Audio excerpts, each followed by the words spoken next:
is harmful to insects. And what they found is that not only going on the topic of resistance building up in insects, they're having widespread destruction of crops in India and here also in the United States because, say, a certain type of grasshopper develops resistance to the Bt toxin in these plants, and it proliferates, and there becomes a whole population of these grasshoppers that can just consume these genetically altered foods with no repercussions, no bad side effects to them. So there becomes this whole population, and they can wipe out entire fields because they're depending on this Bt toxin to stop the insects and not spraying any other pesticides. So the resistant ones, the ones that have developed their resistance, can go through and just wipe out entire crops. And in India, because of this, they've done it with cotton, and whole fields of cotton have been destroyed, decimated. And these small farmers in India, they don't really have any way to defend against this, so they end up just committing suicide because that's their livelihood, and they have nothing left for them. On another note, it is estimated that about 57% of research done by biotechnology companies is on the development of herbicide-resistant plants, and this will lead to a threefold increase in the use of herbicides, resulting in even higher concentrations of chemicals in food and in the water runoff from the land. Health-damaging effects caused by genetic engineering will continue forever. Unlike chemical or nuclear contamination, gene pollution can never be cleaned up. Effects of genetic mistakes will be passed on to all future generations of species. Like I said, the cross-pollination process, say they inserted that gene to resist Roundup or to produce pesticide, the pesticide protein, the Bt protein, they wouldn't be able to take that out of the nature because it's already been brought in by cross-pollination and the introduction of these mutant genes.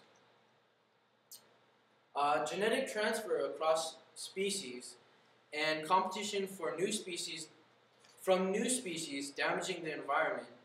When new genetic information is introduced into plants, bacteria, or insects, or other animals, it can easily cross into related organisms through processes such as cross-pollination. This process has already created the superweeds that I was talking about earlier.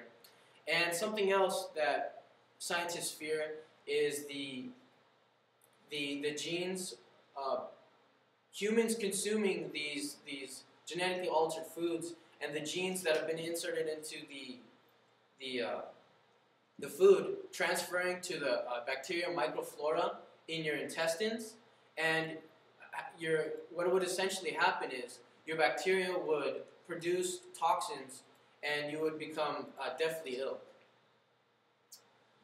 Crops have been engineered to produce their own pesticides, the Bt pesticide, and what this does, it promotes more rapid appearance of resistant insects and can lead to excessive destruction of useful insects and soil organisms, like I stated earlier.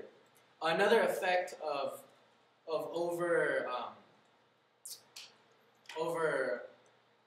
spraying of Roundup is that it can destroy the nutrition that's naturally in the soils. So that leads to farms having to use artificial fertilizers, and these artificial fertilizers contain soft metals like tin, aluminum, ammonia, which is not a soft metal but a contaminant.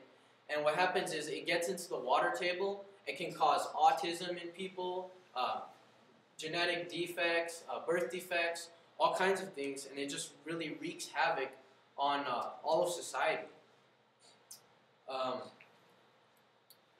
I don't know about you, but it would seem like everyone in their right mind would want to avoid things that are not conducive to your health.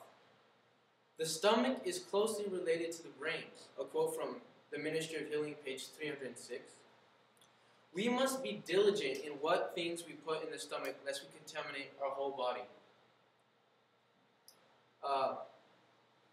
Whether therefore ye eat or drink, or whatsoever ye do, do all to the glory of God. 1 Corinthians 10:31. I would suggest that you guys subscribe to this advice that is given by God. These genetically altered foods, they were not given by God, and essentially not intended to be eaten. And in all good conscience, can we be? It's like the same thing as eating cheese or meat, essentially, because these foods have been inserted with genes from bacteria and different animals, and you don't really know what you're getting, essentially. And I'd just like to read to you guys 1 Corinthians 6:19 and 20. What? Know ye not that our body is the temple of the Holy Ghost, which is in you, which ye have of God, and ye are not your own? For ye are bought with a price. Therefore glorify God in your body and in your spirit, which are God's. Beloved, I wish above all things that thou mayest prosper and be in health, even as thy soul prospereth. 3 John chapter 2. Brothers and sisters, if eating GM foods leads to poor health, and poor health leads to poor development of the mental faculties, and the careful development of the mental faculties are required to communicate with God, we cannot jeopardize that communication with God. Therefore, say no to GMOs. You might be asking now, what can I do? Sitting here, I'm just listening. But no, there is something that you can do. You can avoid GM foods at all costs. You can get a GM-free shopping guide. Just visit www.nongmoshoppingguide.com or www.responsibletechnology.org to get your non-GMO shopping guides. Also, what else you can do is be an activist. Put pressure on your governing body to abandon GM technology. I've been planning to put together a petition here at Whitmore College that we can all sign and send to our legislation, our senators, our governor, asking that we would have a complete moratorium on GM foods in California. Thank you.